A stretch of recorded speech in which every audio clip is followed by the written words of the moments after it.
Hello, welcome students. Our today's topic is the ferns as hyperaccumulators of arsenic. So arsenic, it comes under the category of heavy metals along with lead, aluminium, copper, iron, mercury, nickel, etc. So what are the heavy metals? These are the metals which are having the density of 5 gram per centimeter cube, and the other metals which have density below this limit, they are placed in the light metals. So heavy metals, they occur naturally in our environment. They persist in the soil and water, but with the development, the amount of these heavy metal is going on increasing in the environment. However, at low concentration, very low concentration, these are required by some plants for their normal growth and optimal performance. But at low concentration, they may prove toxic to both animals as well as plants.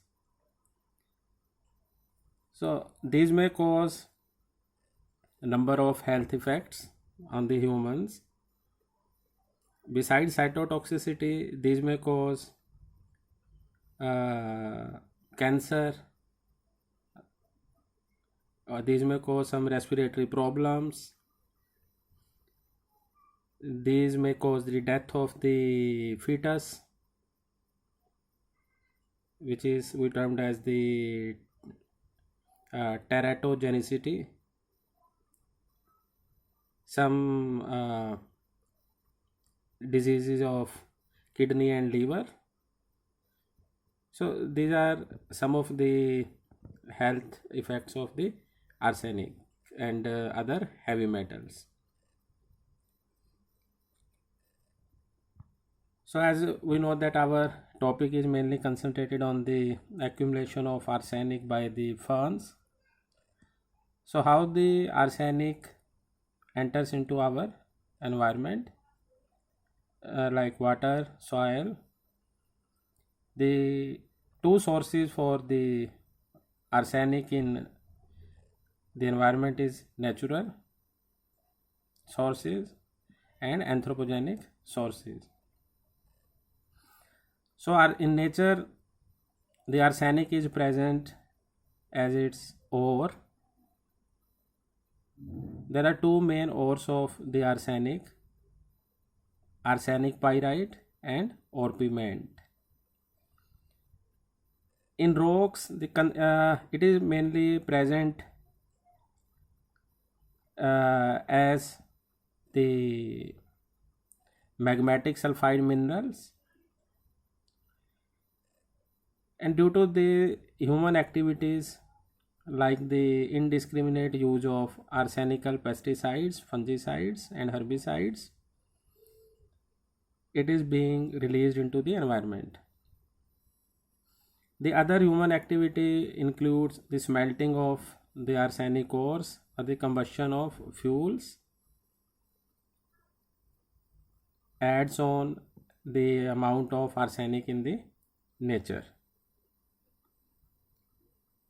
So arsenic concentration typically varies from 10 milligram per kg to 30,000 milligram per kg in contaminated soils. And there are 4 oxidation states of the arsenic in which arsenic can exist in nature. So here you can see the oxidation states: -3, 0, +3 and +5.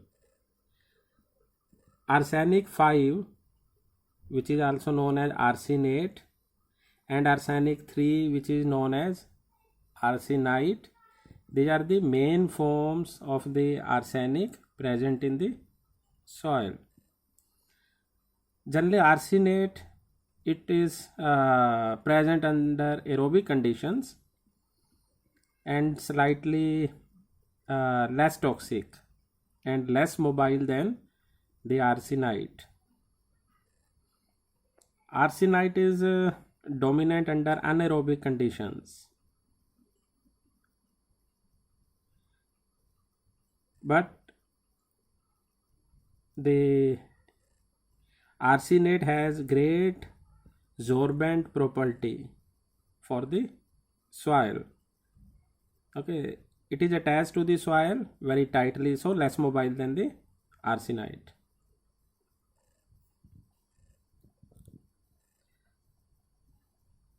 So how can we remediate the arsenic contaminated soil?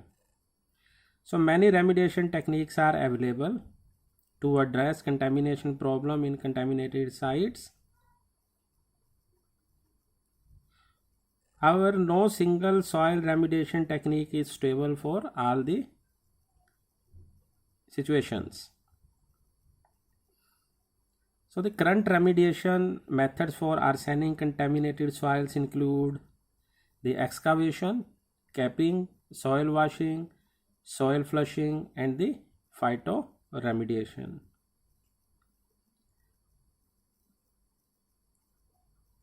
What is the excavation? It is this method is commonly used as ex situ remediation method, which involves the physical removal and disposal of contaminated soil in the designated landfills. मतलब कि contaminated soil is taken out from its original place and then put over in the landfills, and where the microorganisms which can degrade arsenic are added. Aeration is done. There is a leachate collection system is there. Then after some time, when it get degraded, the soil again put back into its original place.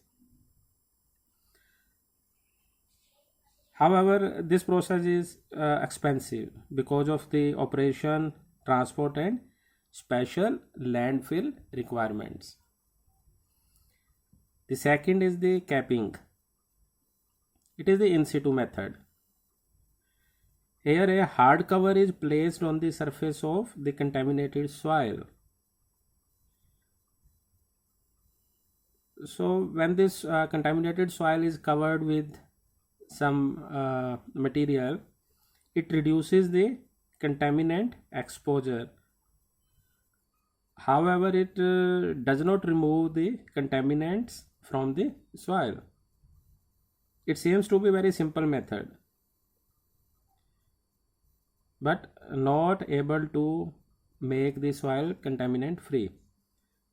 Then another method is the soil washing. It is the ex situ treatment, and it is mainly based on the dissolution of arsenic in a water based wash solution to concentrate the contaminant. Then soil flushing, you know the meaning of flush out करना जैसे हम बोलते हैं.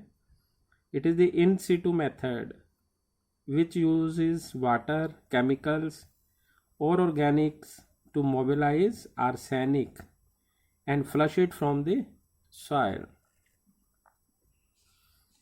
And then the last method is the phytoremediation. It is the in situ method using plants to take up arsenic from the soil.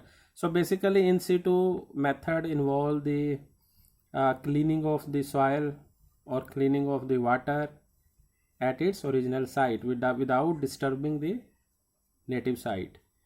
However, in ex situ methods like excavation or soil washing, we have to take out the contaminated soil from the original place, and it is carried away to the designated site where the treatment is done, and then the treated soil is put back to the original site. Now, what is the phytoremediation? What do you mean by the phytoremediation? So it is the green technology that uses plant system for remediation and restoration of the original site. So phyto means plant. Okay, cleaning of the environment with the help of plants. So it includes any remediation method that utilizes plants to either remove pollutants or render them harmless in soil and water system. Means कि या तो pollutant को निकाल देगी या उसको बिल्कुल harmless बना देगी सॉइल और वाटर सिस्टम के अंदर. And this technique can be applied for both organic as well as inorganic pollutants present in our environment. So there are several methods of phytoremediation which could be used for cleaning our environment. So these are not specific for the ferns, but these methods can be used by other groups of plants also, like angiosperms. So phytoextraction, what is the meaning of the phytoextraction? So it is the method which involve the ability of the plant to accumulate the contaminant in its shoots and leaves. Okay. So the plants which are able to extract and translocate pollutants to the harvestable parts and thus help in removing the contaminant from the site. So some pteridophytes like Adiantum and Thyrium has been recorded to accumulate the nickel as well as lead from the contaminated site and accumulated in their tissues like leaves. And this phytoextraction is technically the most common method. However, its efficiency depends upon the plant being the hyper accumulator. So what are hyper accumulator plants? We will discuss in next slides. Okay. The next method of phytoremediation is this is the diagram which shows how nickel is getting removed from the soil. Here you can see nickel in the rhizosphere region. It is absorbed by the plant and then moved into the shoots where it get accumulated. Okay. And the second method is the phytofiltration. So this method is mainly used by the aquatic plants, and it is used for removal of contaminants from the wastewater such as the agriculture runoff or the industrial discharges. And number of aquatic plants like water hyacinth, duckweed and pennywort are known for the property of the phytofiltration. And the next method is the phytodegradation. Here the metals taken up by a plant undergoes the degradation, means they are converted into the less toxic form. For example, the trichloroethylene, which is a groundwater contaminant, it is transformed to less toxic metabolites by the poplar tree. So toxic form can be converted into the less toxic form. So with the help of certain enzymes in the plant roots which break down the or degrade the organic contaminant, and the fragments are then incorporated into the new plant material. So the less toxic constituent then may incorporate into the synthesis of the plant material, which are further utilized by the plant in their metabolism. Next method is the phytovolatilization. It involves the taking up of the contaminant from the soil and then transforming them into the less toxic volatile form and then transpiring into the atmosphere. So this is mainly used for removing the selenium and the mercury from the soil.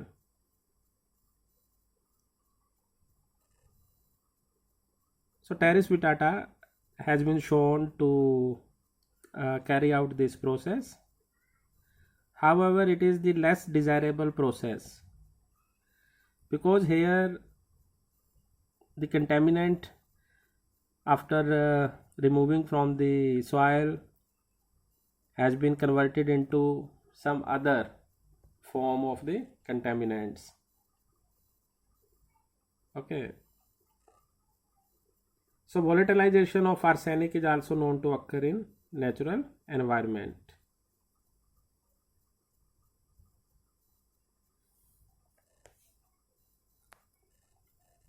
So now we will discuss the phytoextraction of the arsenic. So phytoextraction of arsenic can be carried out by using the hyperaccumulator plant species or the high biomass tolerant plant species. So what are the hyperaccumulator? The plants which can store or which can accumulate 1000 mg per kg, which can accumulate 1000 mg of the heavy metal per kg of the soil, comes under the hyperaccumulator, and these are also having the bioaccumulation factor and translocation factor value 1. Okay, so those plants come under the category of hyperaccumulator. Moreover, these plants must have the high biomass, profuse shoot system, and long root system. Okay, so that they can accumulate maximum amount of the contaminant in their leaves. However, these plants should be the metal tolerant also. And about 400 plant species have been identified as the metal hyperaccumulator, and 2% of the angiosperms, known angiosperms, are known to come under the hyperaccumulator category, but majority of the plants that hyperaccumulate arsenic are the plants belonging to Pteridiaceae family. Okay, and in Pteridiaceae mainly the fern species are important. The first fern reported was the Teres vittata for its arsenic accumulating property, followed by this Pterogramma colomilanos species. So why fern accumulate arsenic? So it may be due to their defense strategy against their natural enemies. So Boyd in 2007 has shown that when the grasshoppers were fed to eat the plant containing the arsenic and other normal, the grasshopper denied to eat the arsenic containing plant. Okay, so because of this, it could be suggested that it is the part of the defense strategy. Second thing is the growth advantages. It was shown by some other worker, Tu and Ma. Then if the soil is having a limited amount of arsenic, then it enhances the growth activity in the ferns, like mainly in terrace. So how can we determine a species is stable as the phytoremediator? It is based on two factors, bioaccumulation factor and translocation factor. So bioaccumulation factor, it is the ratio of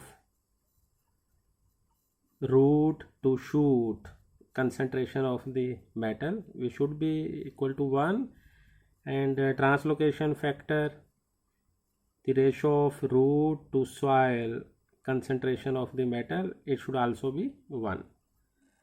And the terrace, it possesses these factors as well as high biomass.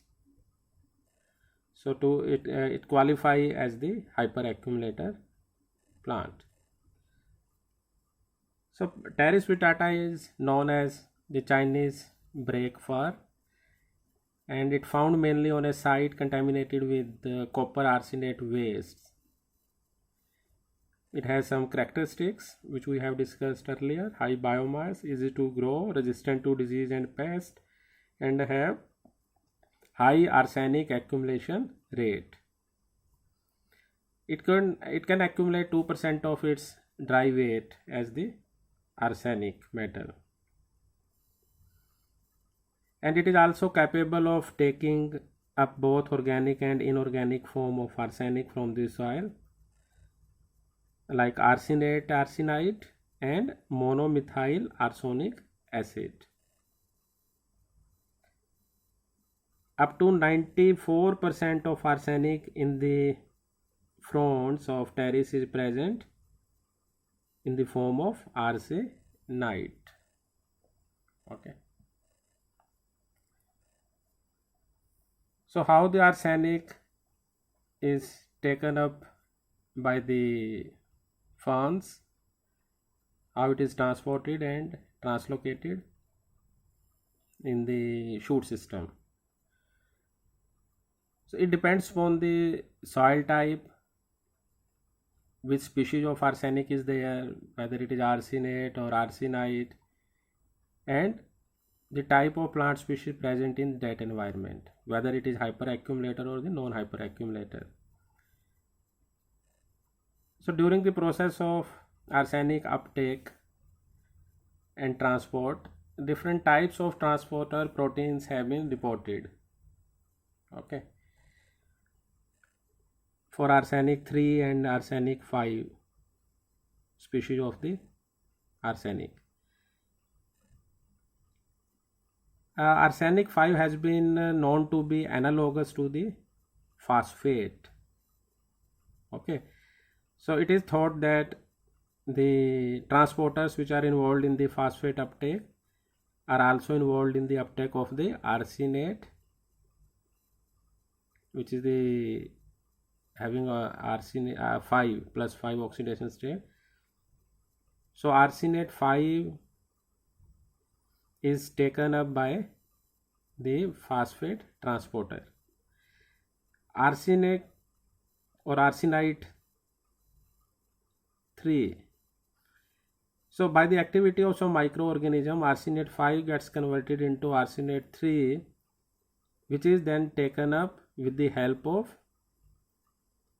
some transporter proteins like NIPS, which is the nodulin 26 like intrinsic protein. Okay, so once this arsenate 5 and arsenite 3 enters into the plant cell. Arsenate 5 gets converted into the arsenite 3 form with the help of some enzymes which we study in next slide. Okay,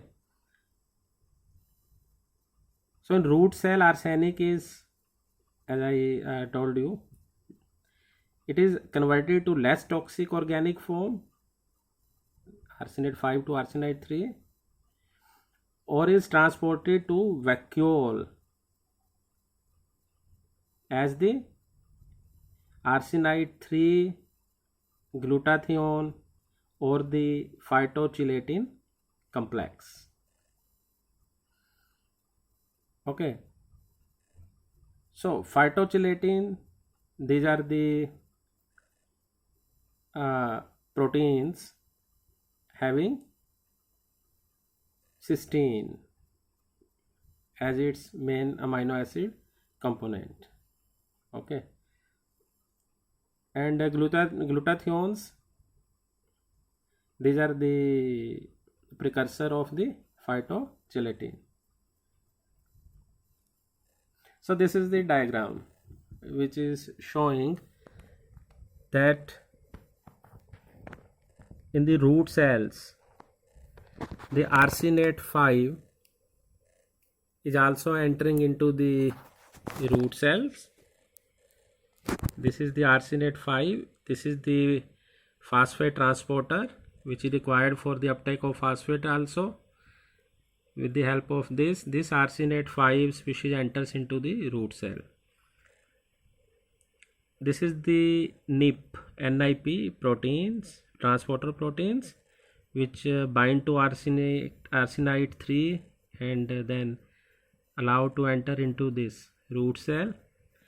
And this is the organic forms of the arsenic acid, and these are the transporter protein whose identity is not known.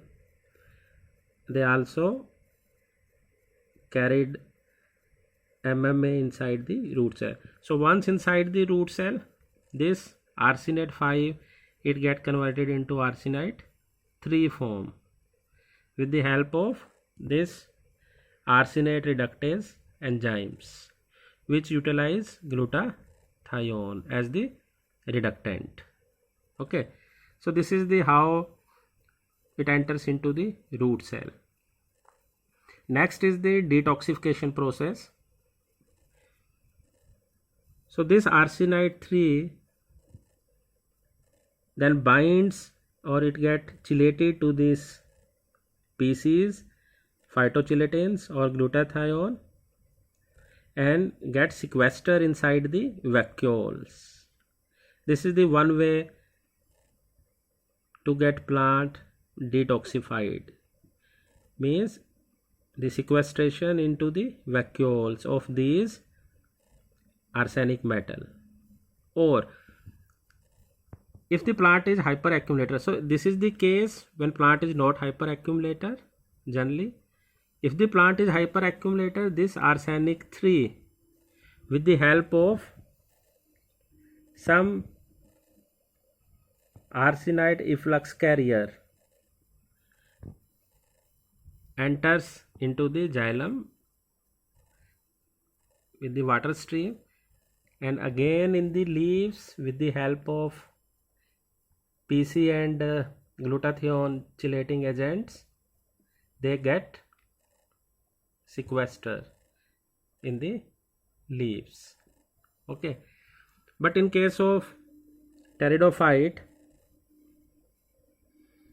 there is one another transporter protein which we will discuss in our next slide, that is also required for the sequestration of this arsenite 3 into the vacuole. And that is, if we can see here, this is the ACR3. Okay, arsenite effluxer. So this arsenite effluxer, it is of pink. This is the pink color. This is the another you can say the protein, effluxer protein, okay, or you can say the chelator protein, which help in the sequestration into the vacuole. So this is we discussed in our previous slide that how the arsenic get detoxified, reduction of arsenate 5 to arsenite 3, first step in the detoxification, then reduction of arsenate 5 to 3, it occur enzymatically with the help of arsenate reductase. Then another important detoxification strategy is hyperaccumulating plant is the synthesis of glutathione and PCs, which make complex with arsenate and then facilitate its transport into the vacuole in the chute. Okay. And this is the overview of arsenic uptake, transport, translocation and detoxification in plants. We have discussed in diagram. Okay. And what are the advantages of using phytoimidation? It is the cost effective technology, it is environmental friendly technology, it causes minimum land disturbance and also reduces the potential for transport of contaminants by wind, it reduces soil erosion. Okay, then multiple contaminants can be removed with the same plant. However, it has some disadvantages also. The remediating rate is very slow. Okay, and there is a possibility of contaminated plants entering in the food chain, and the disposal of plants containing the heavy metal is the another problem. And there is the chances of spreading of contaminant through the falling leaves. So this is all about our phytoremediation of arsenic. If any problem, students, you can contact me. Thank you.